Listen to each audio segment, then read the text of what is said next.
Uhul! A stream tá on. No modo infinito.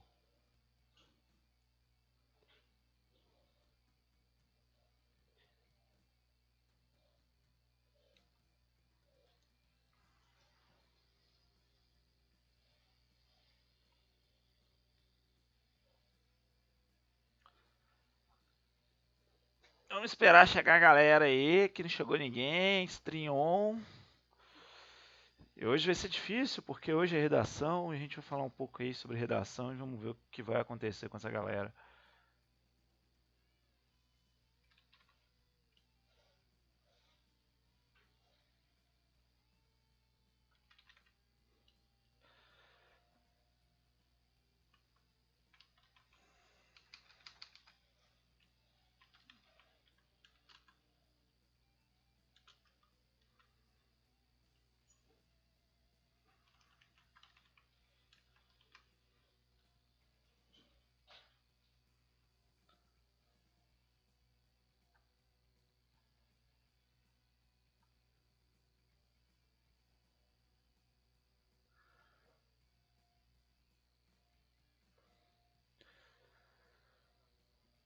Bom, tô começando aqui, né? Daqui a 10 minutos, esperar mais um tempo aí, ver se chega alguém na stream. Eu tô sozinho aqui. Uhul! O que importa é a intenção, né? A gente vai falar da prova da USP, FUVEST, no caso, vestibular 2019. E é sempre bom lembrar que redação é um tema um pouco complicado de se explicar, de falar, de dizer, porque exige bastante da pessoa, né? Ela tem que treinar bastante linguística, bastante texto e bastante coisa desse tipo. Então a gente vai tentar fazer o conteúdo aqui do canal, né? Ser o melhor possível. E se você tá aí, chegou aí agora, ou vai chegar daqui a pouco, ou não vai chegar, também não me importa. É...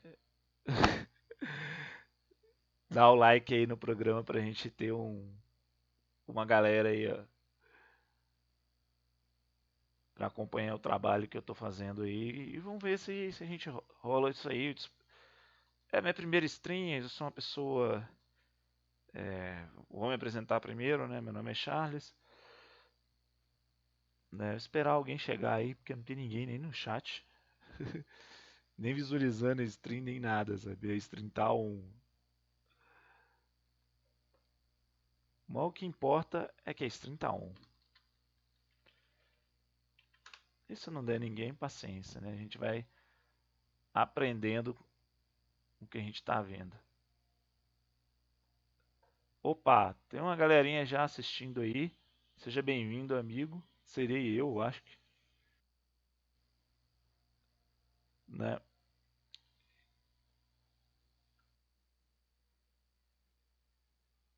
Engraçado que a única pessoa que tá assistindo sou eu mesmo.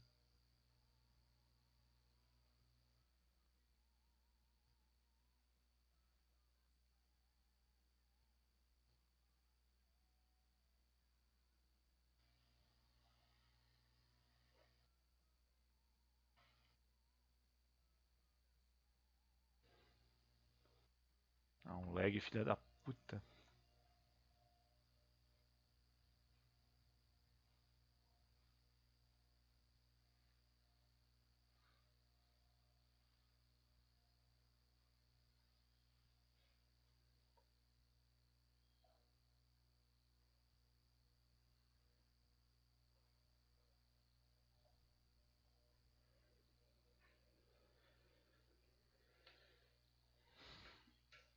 Então vamos lá. Não sei se está todo mundo me assistindo, me escutando. Se tiver alguém me escutando, estamos aí fazendo a stream. Vai rolar agora mesmo.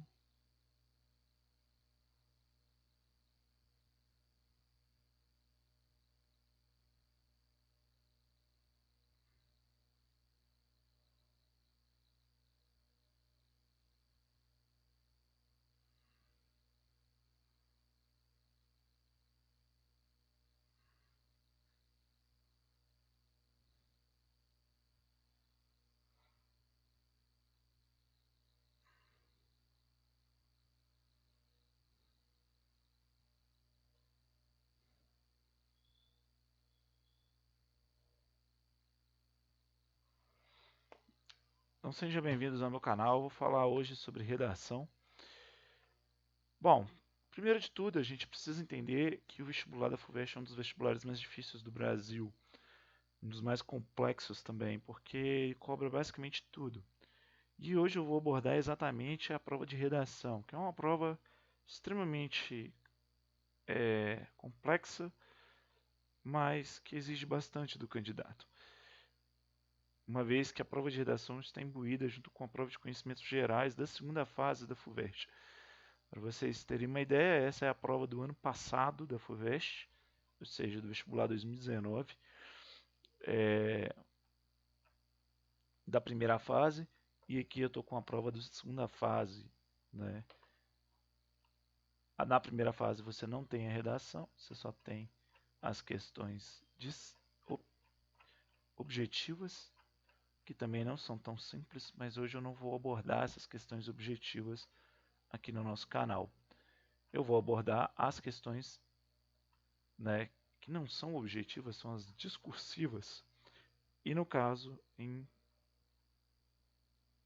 vou abordar a redação, que é a prova da segunda fase, o primeiro dia da segunda fase da FUVEST. Certo? E a gente vai ver aí o quão interessante é essa prova, né? Porque que as pessoas tentam entender, tentam fazer e sempre vão mal na prova da FUVEST. Não só na prova da FUVEST, mas como a prova de muitos outros vestibulares do Brasil. E a prova do vestibular, né, da FUVEST, assim como as provas de redações, é uma prova complexa. Você precisa saber preparar-se para uma prova como esta. Uma prova extremamente longa, cerca de 4 horas de duração, né? Ou seja, você tem que estudar bastante e ter muita resiliência para uma prova como esta. Em geral, as pessoas se dedicam aí o ano todo e fazem a prova aí no final do ano, né? E eu vou pular essa parte de como que a pessoa deve se preparar para o vestibular da FUVEST, mas sim vou dar atenção só à redação no caso. Então, a redação de qualquer vestibular, não só da FUVEST, mas do Enem, de qualquer outro concurso público, ela se permeia em 3 partes, né? Você consegue elaborar uma boa redação com 3 partes. A primeira parte é você ler bastante. Mas não é ler qualquer coisa, né? Porque eu acho que ler qualquer coisa não resolve os problemas. Você precisa ler exatamente o que é necessário para lhe trazer conhecimento e você conseguir moldar seus argumentos de maneira crítica e bem construída acerca da temática da prova. O segundo ponto é como redigir uma redação, ou seja, a estrutura da sua redação. Como que a gente faz a redação, né? Como que você elabora o texto? Quais são as táticas? Quais são as estratégias para você realizar uma boa construção, uma boa temática?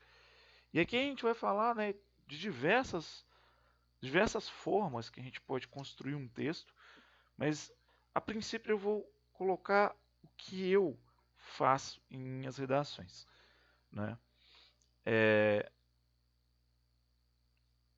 Que não é tão simples assim, né? Às vezes você tá querendo demonstrar uma certa qualidade no que você quer fazer e não consegue, né? Então é necessário que você pense, elabore, construa e faça isso de uma maneira bem inteligente.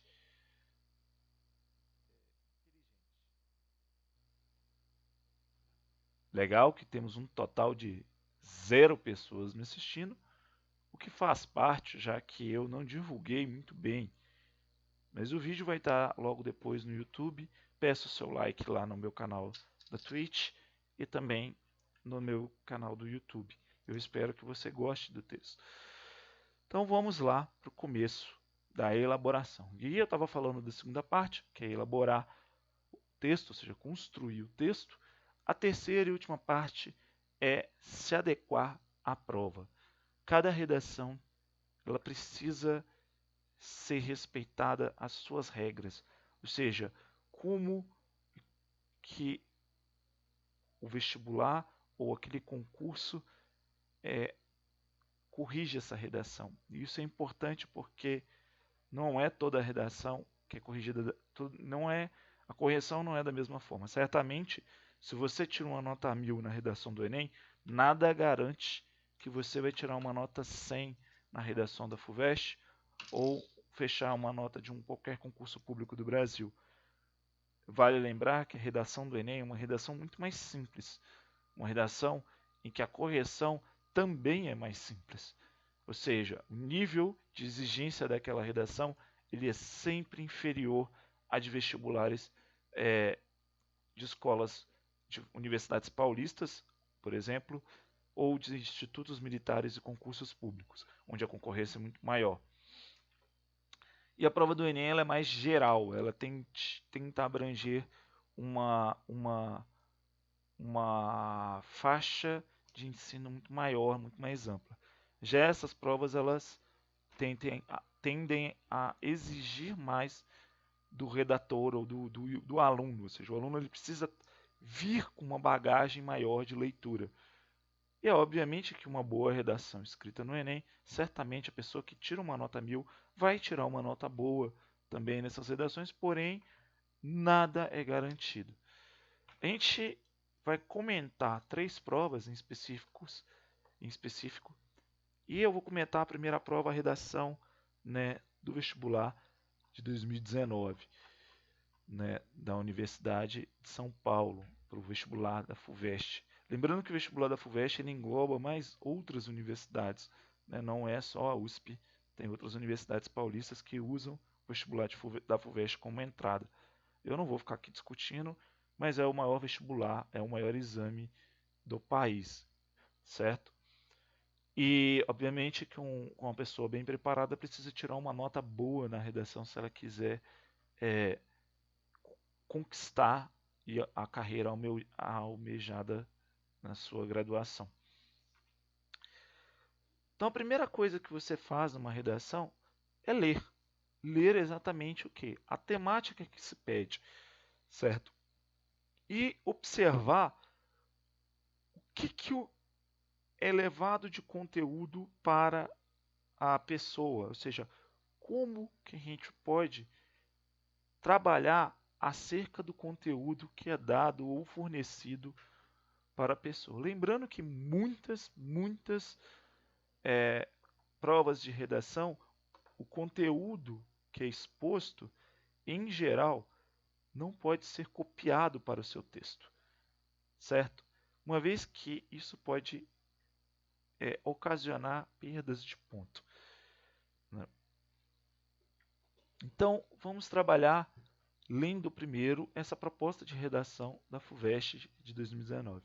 Lembrando que eu não vou aqui fazer cogitações sobre temáticas para os vestibulares deste ano. Eu acho isso uma coisa muito difícil de você acertar.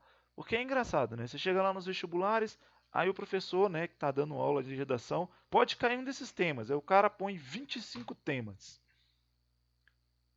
É óbvio que se eu citar 900 temas, um deles vai cair. E aí, né, o professor fala: não, eu acertei. Óbvio, se você faz o seu leque de coisas ser gigantesco, a sua chance de acertar é muito maior. O que é uma falta de pensamento, né? O que importa para você que quer ser um bom redator e tirar uma nota boa, ler jornais, ler revistas, ler informações, seja elas online, né? Estar atento aos noticiários sobre política internacional, política nacional, questões sociais pragmáticas que giram em torno do nosso dia a dia, né? E ter aquele conhecimento seu de filosofia, de história, de geografia, né? De humano, principalmente da ortografia, né? Do léxico, ou seja, de português, da construção do texto, é importante para você né, realizar um bom texto. Não é simplesmente, eu leio Veja. Vou pegar um exemplo, né? O que um cara que lê Veja consegue dissertar numa redação da FUVEST? Ele vai dissertar exatamente a opinião que a Veja expõe, o que é muito pequeno.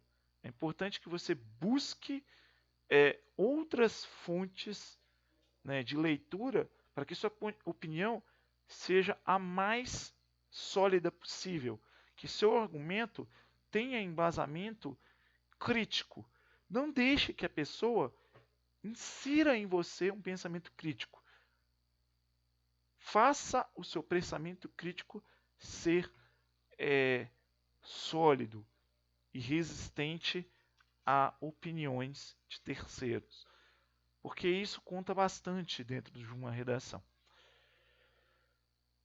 né? Então, a leitura é extremamente importante. E também, por que ela é importante? Você ganha tempo dentro de uma prova de redação. Você vai ler um texto bem simples, curto, com pouquíssimas palavras para você entender. Então, a prova de redação da FUVEST está lá, leia o texto para fazer a sua redação.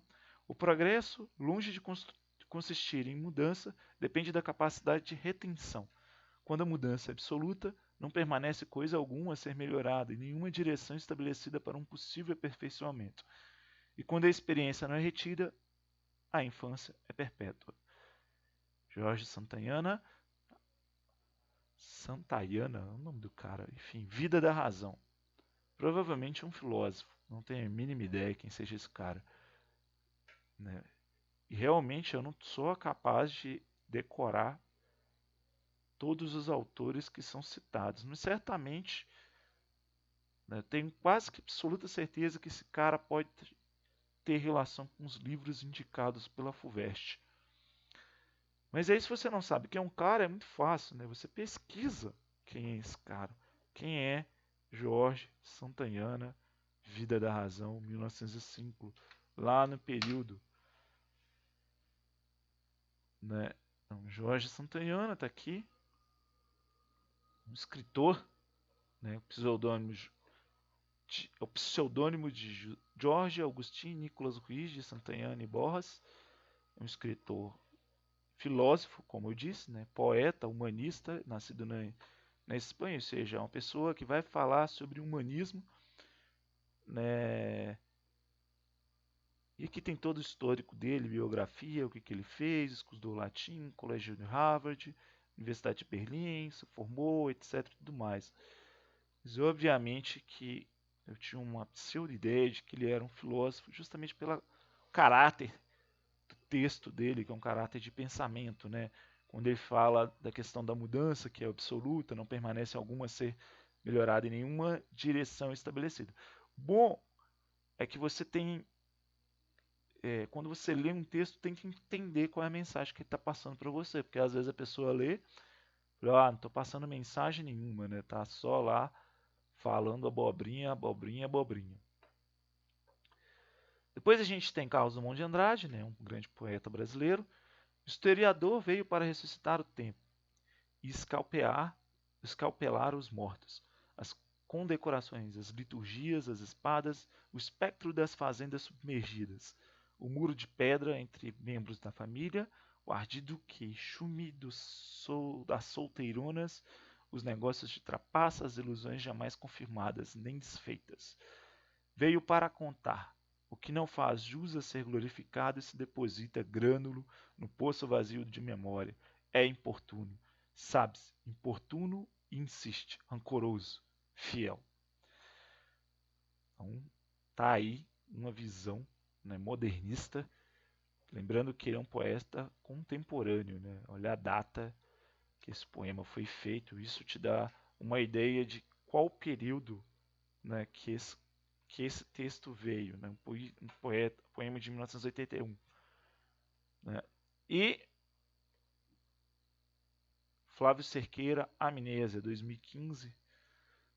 Essa escultura de um garoto negro foi esculpida no tamanho real de uma criança com seus cabelos crespos, seu nariz largo, sua boca marcada. A criança segura uma lata sobre sua cabeça, de onde escorre uma tinta branca, onde seu corpo sobre seu corpo feito de bronze. É uma crítica social, né, perante uma imagem que você mostra a questão, obviamente, do preconceito aqui. Né? Mais textos, né? A minha vontade com a raiva que todos estamos sentindo é deixar aquela ruína, o Museu Nacional depois do incêndio. Como memento mori, como memórias dos mortos, das coisas mortas, dos povos mortos, dos arquivos mortos, destruídos nesse incêndio. Eu não construiria nada naquele lugar e, sobretudo, não tentaria esconder, apagar esse evento, fingindo que nada aconteceu e tentando colocar ali um prédio moderno, um museu digital, um museu da internet. Não duvido nada que sejam com essa ideia. Gostaria que aquilo permanecesse em cinza, em ruínas, apenas com a fachada de pé, para que todos vissem e se lembrassem. Um memorial. Uma crítica social ao fato do museu que pegou fogo, descaso total, certamente, do governo brasileiro com instituições públicas, a própria cultura, no caso. Articular historicamente o passado não significa conhecê-lo como ele de fato foi. Significa apropriar-se de uma reminiscência, tal como ela relampeja no momento de um perigo. Né? É importante que ele te deu 5 textos que ambos tratam de um tema bem interessante, né?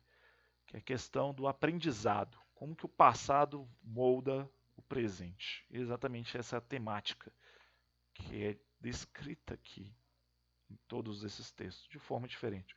Considerando as ideias apresentadas nos textos e também outras informações que julgar pertinentes, redigida uma dissertação em prosa, no qual você expõe o seu ponto de vista sobre o tema.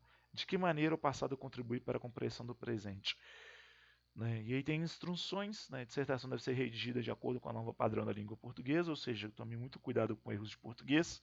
A maioria dos alunos começam os erros justamente por não ler as instruções da redação.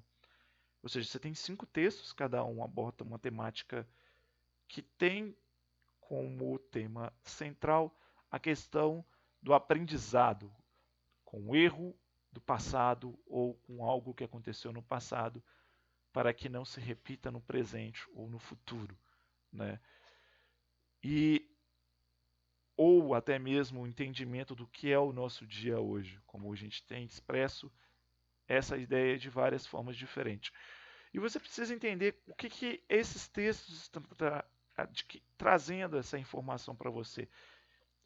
Então eu te apresentei os 5 textos, um poema, um pensamento filosófico, né, um texto jornalístico, provavelmente, né, uma interpretação de um livro, de uma imagem, e por fim, um pensamento a respeito da questão histórica.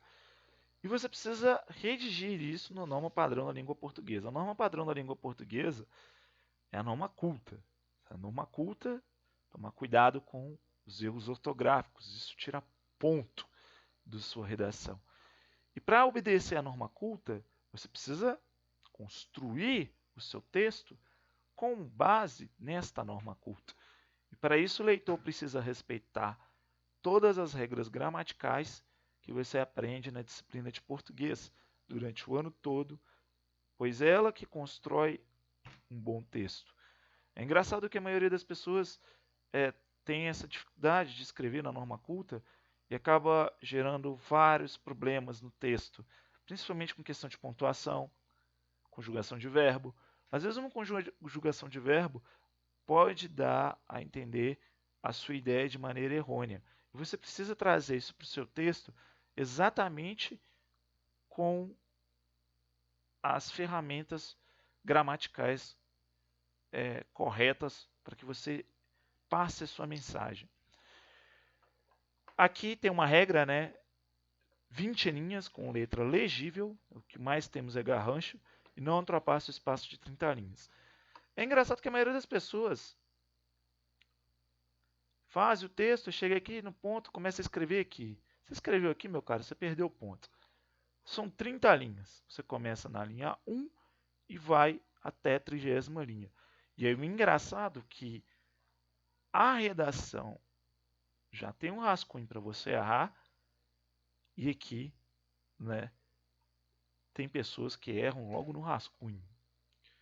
O erro no rascunho é para que você consiga ir na folha oficial e não cometa esse mesmo erro. Mesmo assim, a pessoa erra aqui e erra na folha oficial. E aqui a gente tem a necessidade do título. Nem todas as redações pedem um título. Pode ou não ter. É de escolha ou da prova ou da pessoa. No caso do Enem, por exemplo, não há necessidade de um título. Né? Já na FUVEST eles exigem um título.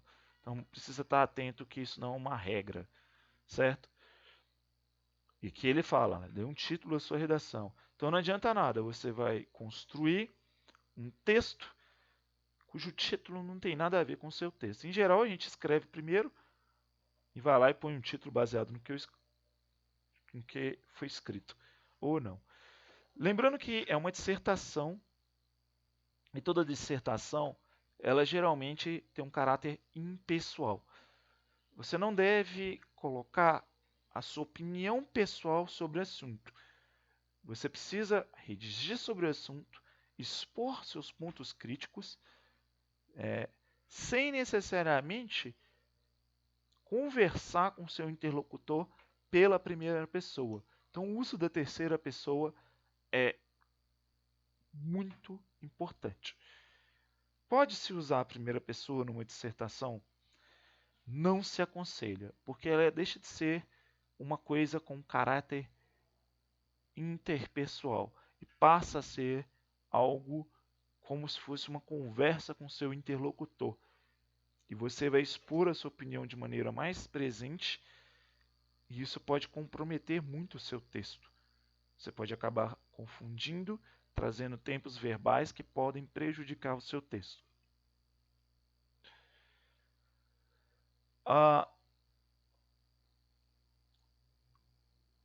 Como redigir com um texto tão complexo como digamos assim, com uma questão tão complexa dessa de redação? Bom, uma proposta para você escrever um texto como esse, de 30 linhas, é dividir ele em 3 partes. Uma introdução, um desenvolvimento e uma conclusão. Lembrando que a sua conclusão precisa responder à resposta do tema. De que maneira o passado contribui para a compreensão do presente. Então, como isso é visto pelo Drummond de Andrade? Drummond, ele veio aqui falando que o historiador vem para ressuscitar o tempo e escalpelar os mortos. As condecorações, liturgia, espada, espectro das fazendas submergidas. O muro de pedra entre membros da família, o ardido queixume das solteironas, os negócios de trapalha, as ilusões, jamais confirmadas nem desfeitas.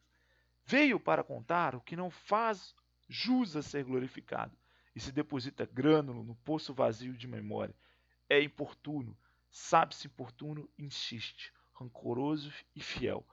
Então, para Drummond, o presente aprende com o passado através da história, mas ela conta os fatos que acontecem ou que aconteceram, né, e que marcaram e levaram a esse presente de uma maneira muito científica, né? De outra forma, como Jorge Santayana vê isso? Progresso, longe de consistir em mudança, depende da capacidade de retenção.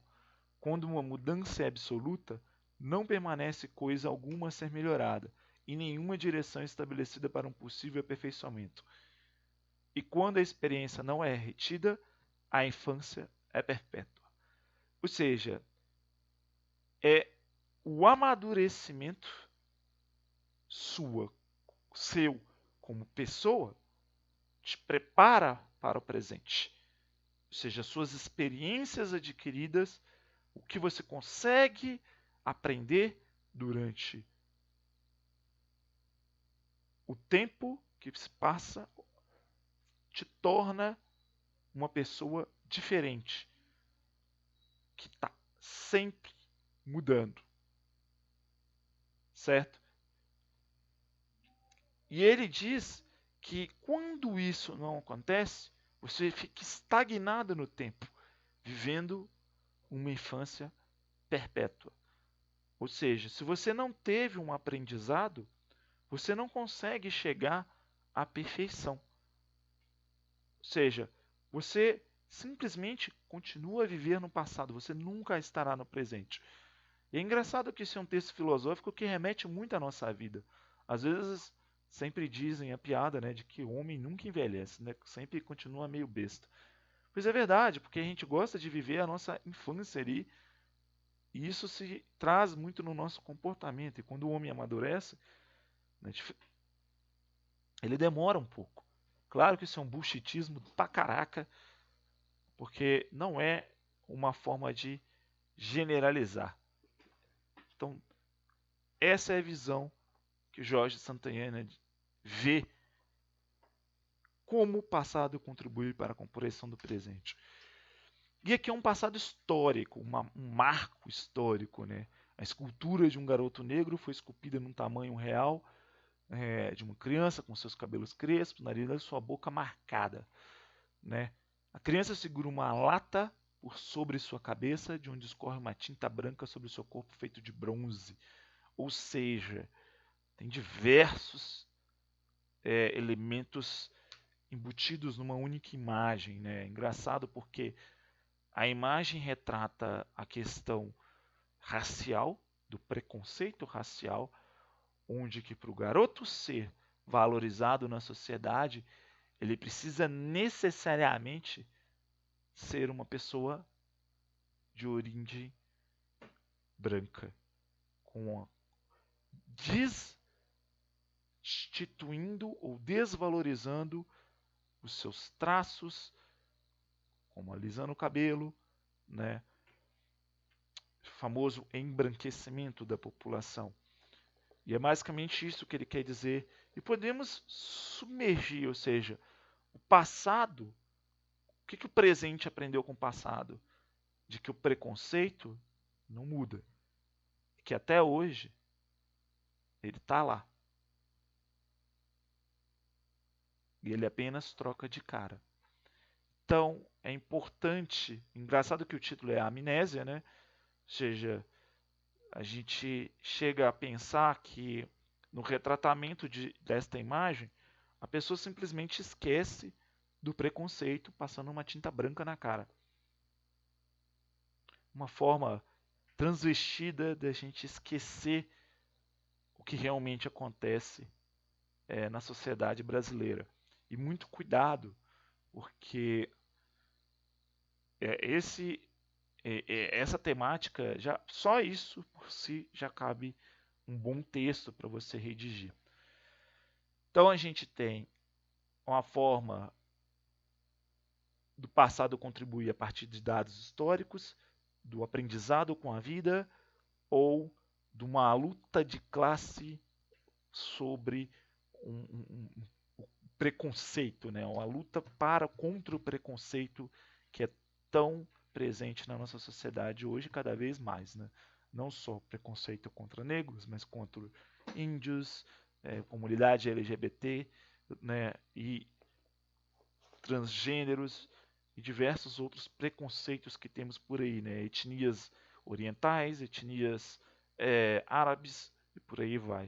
O preconceito na nossa sociedade ele se alastra de uma maneira débil e chega a ser ignorante, porque as pessoas tratam o preconceito como se fosse, né, algo que a gente precisa aceitar porque é cultural. Não! Você não sabe o que essa pessoa que sente o preconceito passa. Você não sabe o que é sofrer preconceito, porque talvez você nunca sofreu. Mas a pessoa que sofre, ela fica com aquilo eternizado dentro de si, e isso gera revolta, raiva. E por isso que essas lutas nunca devem parar, para que as pessoas parem de agir de maneira preconceituosa e respeitem uns aos outros. Eu acho um idiotismo, mas a gente vive nessa sociedade meio fraca e que precisa aceitar um ao outro, ou seja, amar um ao outro, respeitar as pessoas, que muitas vezes a gente não respeita. E aí a gente tem um outro texto que fala de uma memória, de um presente, de como que uma catástrofe, o que, que a gente aprende com ela, certo? O que, que esse passado dessa catástrofe? Aqui ela fala do Museu Nacional que pegou fogo, mas, por exemplo, você que está antenado, nesse ano ou no ano passado, você lembraria, há 3 anos atrás, você lembraria, você poderia utilizar isso nas barragens. Porque o Brasil não tem uma política pública eficiente reguladora da mineração, que permite que as barragens brasileiras não passem por nenhum tipo de fiscalização e que quando elas se rompem, aí o governo vai agir. Então a crítica desse texto do Eduardo Viveiros é exatamente nesse ponto. O governo, ele é inerte. Ele espera acontecer para agir e nunca remedia essa ação. E você poderia utilizar esse texto aqui e essa questão das barragens para trabalhar como que o passado contribui para a compreensão do presente. E você ainda poderia fazer uma alusão histórica à barragem de Mariana com a barragem atual de Brumadinho e ver que o governo não fez nada em 3 anos e que o rompimento dessa barragem não significou nada para as empresas, que por acaso a dona da empresa de Brumadinho era a mesma de Mariana. E como que o passado contribuiu para a compreensão do presente? Denúncia. Então, a sociedade precisa cobrar para que o passado não fique na memória. Assim como a gente foi às ruas pelos 20 centavos na época da Dilma, precisamos ir às ruas para exigir do governo hoje, para ele dar atenção às universidades públicas, para ele pagar as bolsas de mestrado, de doutorado, de iniciação científica que você, vestibulando, um dia poderá usufruir. Que você que quer entrar numa universidade federal poderá conquistar. Então o seu futuro está em xeque. Então, poderia trabalhar com essa temática também? Poderia. E por último, outra frase filosófica de Walter Benjamin: articular historicamente o passado não significa conhecê-lo como ele de fato foi. Significa apropriar-se de uma reminiscência tal como ela relampeja no momento de um perigo. Ou seja, usar o passado para não errar no presente ou no futuro. E a gente às vezes esquece. Uma vez, existe uma coisa na história do mundo que a gente fala, tem uma frase, que é uma lei na história, basicamente, né? Chama-se todos os impérios caem. Se você for pensar, não existiu nenhum império que durou eternamente. O Império Romano, que foi o maior império do mundo, as pessoas achavam que nunca ia acabar. Mas um dia acabou, um dia ruiu. E isso acontece e vai acontecer com os Estados Unidos e com o próximo. Aconteceu com a Inglaterra, aconteceu com Portugal, certo? Quem sabe a era dos Estados Unidos não está chegando ao fim, começando a era da China, que está aí travando batalhas comerciais com os Estados Unidos, né? A China detém tecnologia 5G, os Estados Unidos não. Então você pode abordar dentro do seu texto essas temáticas todas. Então é muito importante que o leitor, ao ler esses textos, extraia essas informações para montar o seu texto. Certamente ficará muito mais fácil de você redigir. E aí você vem com um título. Né? A partir desse título, você descreve o seu texto ou você escreve e compõe um título. O que de fato, na redação de 30 linhas, como eu posso organizar essa redação? Eu começo simplesmente com uma introdução, e aqui você pode usar a alusão histórica, certo? E a alusão histórica ela é muito importante, porque uma forma de iniciar um texto com alusão histórica constrói o seu raciocínio baseado dentro de um raciocínio já provado. E de acordo com o tema. Para que você não entre em bulufas e ficar escrevendo coisas aleatórias. Comece com uma alusão histórica ou uma exemplificação de um fato ocorrido de maneira recente e que atualmente está acontecendo novamente. E faça essa comparação. Como que aquele fato daquela vez que aconteceu contribuiu para a compreensão do que temos hoje. Hoje, no caso da barragem de Brumadinho, todo mundo conhece como funciona uma barragem. Duvido quem não se chocou com as 274 vítimas de Brumadinho. A tragédia, aliás, foi um pouco mais, eu posso estar errado na minha contagem. A tragédia foi enorme e as pessoas não se prepararam para essa tragédia. O que importa no texto é que você tenha uma base argumentativa. Eu provavelmente, se eu fosse redigir um texto sobre esta temática, eu falaria dos problemas de política pública no Brasil. E outras, como eu moro em São Paulo, se eu morasse em São Paulo, eu falaria das políticas públicas paulistanas, como obras paradas do metrô, como a violência que não foi feito nada até hoje e como que isso ajudou para melhorar a violência em determinados lugares em São Paulo. Eu não nasci em São Paulo, então eu não tenho como falar sobre São Paulo, mas eu tenho como falar de Minas. Mas que seria muito interessante para o corretor ler um texto regional, ele ficaria, o corretor da prova ia ficar assim, nossa, esse cara entende. Por outra hora, você poderia falar sobre a própria USP. Existem diversas coisas que lançaram da USP.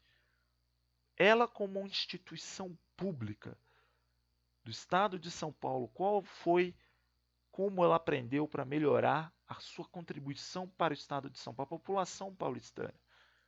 Não seria uma outra forma de debater esse tema. Ou um tema mais abrangente, como, por exemplo, a mineração no Brasil. Por que ela ainda não tem uma legislação pesada? Porque a legislação do Brasil ainda passa por uma questão de o governo fazer vistas grossas para manter as vendas. Ou a própria agropecuária. O Brasil, se você fizer um comparativo desde o século XVII até hoje, você tem produtos de exportação trabalhando em ciclo. Hoje vivemos o ciclo da soja, em que a soja é a nossa maior pauta de exportação no Brasil. Faça um comparativo. O que nós aprendemos? Será que a questão agrária mudou muito do século XVII para o século XXI?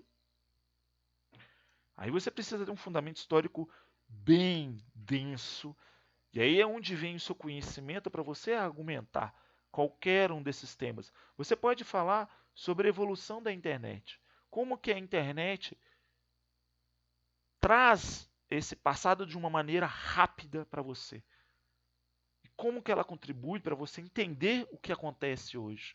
E você pode citar até Black Mirror, porque tem um episódio do Black Mirror que é fantástico, em que a pessoa vivencia um dia, esse dia fica memorizado dentro do seu hard drive, que fica instalado na sua memória, e quando ele vai passar por um aeroporto, o segurança utiliza aquela memória dele para ver se ele não passou por algum crime ou cometeu alguma coisa ou se fez alguma atitude ilícita. Então, o tempo todo, o passado sendo mostrado para que a pessoa que esteja ali tenha segurança. Imagine se a gente vivesse nisso. Assim como a questão da traição, que também acontece no episódio. Não dá para você citar uma série de coisas aqui. E aí vem da sua criatividade um pouco. Obviamente que a temática nossa aqui não é ensinar você a redigir perfeitamente, mas sim a dar para você uma luz de como começar um texto como esse. Tá certo, eu gastei meia hora para discutir isso aqui. Quanto tempo eu levaria para fazer uma redação? Bom, primeiro tempo, lembra das minhas primeiras 3 estruturas? A primeira era conhecimento. Então, trouxe aqui alguns pontos que eu tenho de conhecimento, que eu julgo pertinente para redigir minha dissertação. Como eu vou redigir essa dissertação? Eu trabalharia com título, introdução, desenvolvimento, conclusão. Sendo que na minha conclusão, eu faria uma retomada ao meu título, que é o meu cerne. A minha introdução precisa ser clara. Tem gente que acha que introdução é contar historinha para boi dormir. Não, você joga a sua temática na introdução, para que o seu leitor seja fixado ali. E você redija sobre aquela sua temática já na sua introdução. Se você for falar sobre um fato histórico, já joga o que você quer falar. E aí, no conclusão e desenvolvimento, você vai citar exatamente os pontos que sustentam a sua introdução. Se você diz que lá no início como que o Brasil aprendeu a vigiar as pessoas a partir da internet, e você tenta trazer esse tema de vigilância do presente com relação ao que ela fez no seu dia a dia, como diz no episódio do Black Mirror, fazer com que a gente aprenda sobre essa questão da segurança, ou então, se você fizer uma alusão histórica, colocando as questões raciais que você queira debater dentro do seu temática, você vai trazer essa alusão histórica direto. Agora, se você quiser fazer uma citação, uma exemplificação, começar com uma música, etc. e tudo mais, você precisa ter consciência do que você vai fazer. No desenvolvimento, às vezes a gente tem uma grande dificuldade. Como eu vou argumentar dentro do meu desenvolvimento?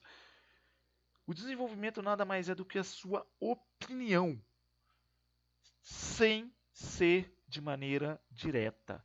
É a sua opinião indireta sobre aquele assunto. Você vai levantar as propostas que embaseiam a sua, os argumentos que embaseiam a sua proposta.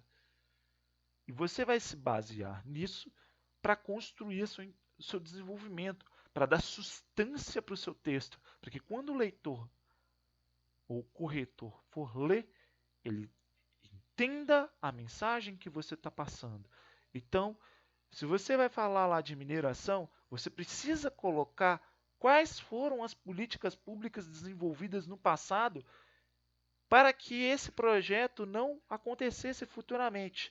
Se você não fez nenhuma política pública, obviamente que nada irá acontecer. E se a Vale não tomou nenhuma decisão gerencial ou administrativa para evitar isso, então ela cometeu um crime de responsabilidade ambiental. E ela merece um processo. Agora, se novamente o governo não realizar isso, você não vai ter um aprendizado para o passado. A compreensão do presente ela fica sem um foco.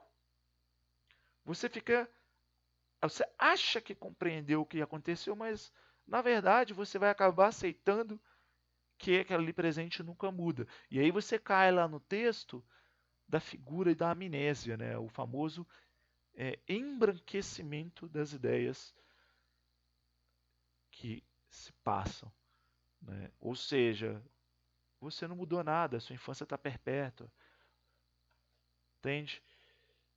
e vazio da memória, ou seja, se você não tem um historiador para fazer aquilo ali, as coisas não acontecem, certo? Então, existe esses textos para te dar base. Feito esse corpo do desenvolvimento, você vai para a conclusão. Qual é a sua conclusão sobre isso? Como que o passado pode ajudar o presente? Você vai descrever, poxa, o passado ele traz alicerces para que estas coisas que aconteceram nele não aconteçam no presente.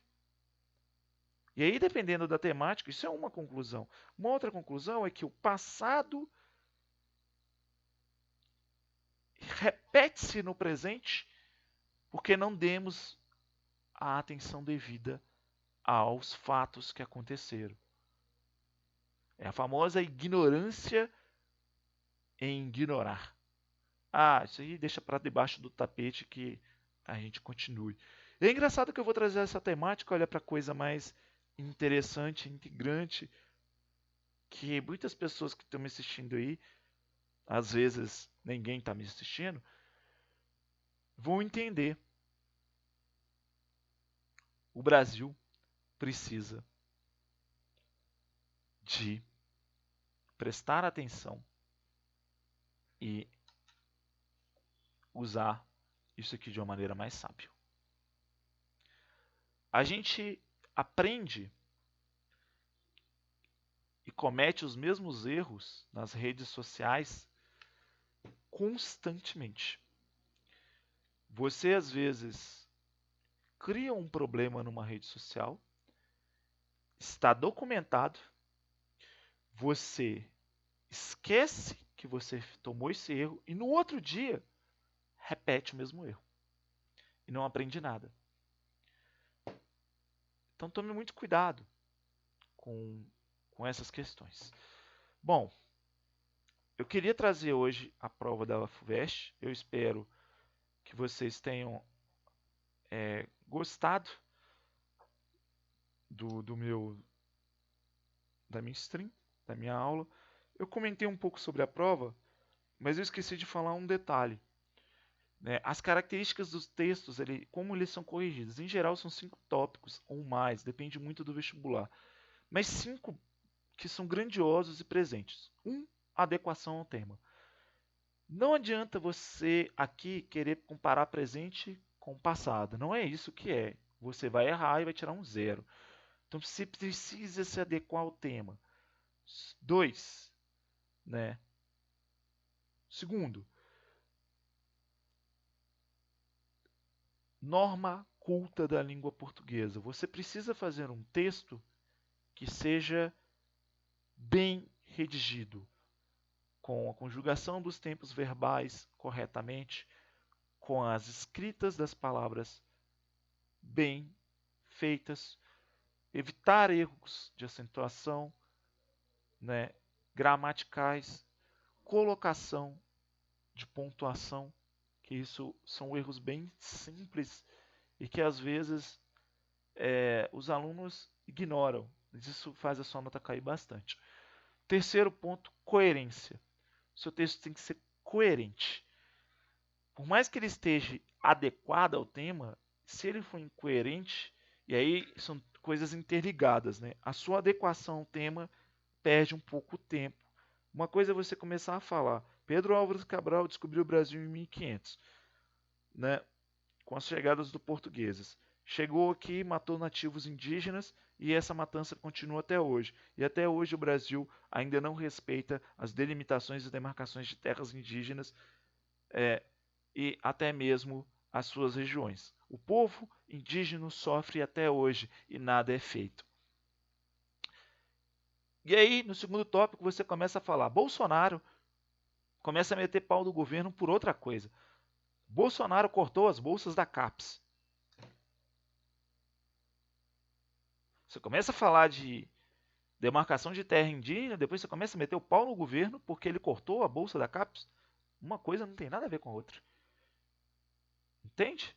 Então, você precisa ter coerência nos seus argumentos. Se você começou a falar sobre índios, continua a falar sobre índios, finaliza sobre índios. Não adianta você falar sobre índios e escrever sobre Bolsonaro, corta as bolsas, depois você termina com Temer. Não faz sentido nenhum.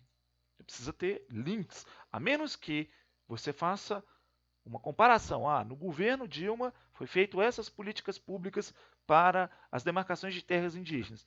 No governo Lula, essas políticas públicas. No governo FHC, essas. No governo Temer, essas. No governo Bolsonaro, essas. Entende? E a partir desse desenvolvimento desses históricos seus, você cria a sua argumentação. Mas para isso você precisa estar antenado, precisa saber exatamente o que é isso, senão você vai simplesmente colocar lá. Agora você fala num governo uma coisa que não tem nada a ver com o tema inicial, você vai cometer um erro gravíssimo. Coesão. Aí a coesão é como você escreve, é como as suas ideias estão articuladas dentro do texto. Às vezes numa mesma, por mais que você tenha coerência e coesão são coisas muito próximas, que andam casadas. Às vezes um texto não consegue ser coerente porque ele falta coesão nos seus argumentos. Você fala assim: Bolsonaro criou uma lei que regulamenta a demarcação das terras indígenas e desaprova o conteúdo gramatical da língua portuguesa no uso dessas terras. Sua frase não tem coesão nem coerência nenhuma, sabe? Então precisa ter uma coesão. Você vai colocar um argumento comparativo, você põe consequência, caso e efeito. Causa, consequência, ou seja, efeito, causa. Então você precisa colocar isso com certa coerência e coesão. Então, esse é o quarto ponto.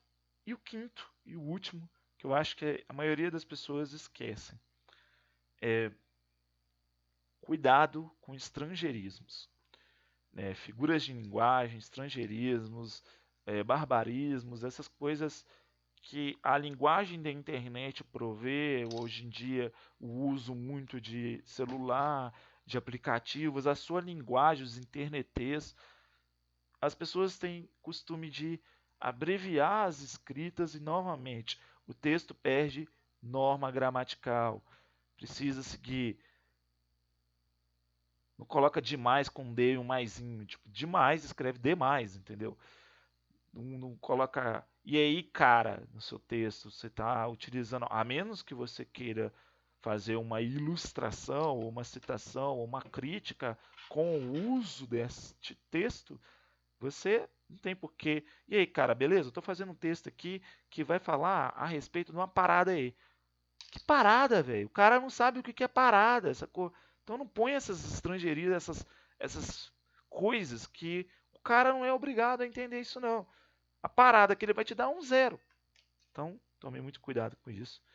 Vou ficando por aqui. Valeu. O vídeo vai estar no canal para vocês assistirem e terem essa orientação. Dá um likezinho lá.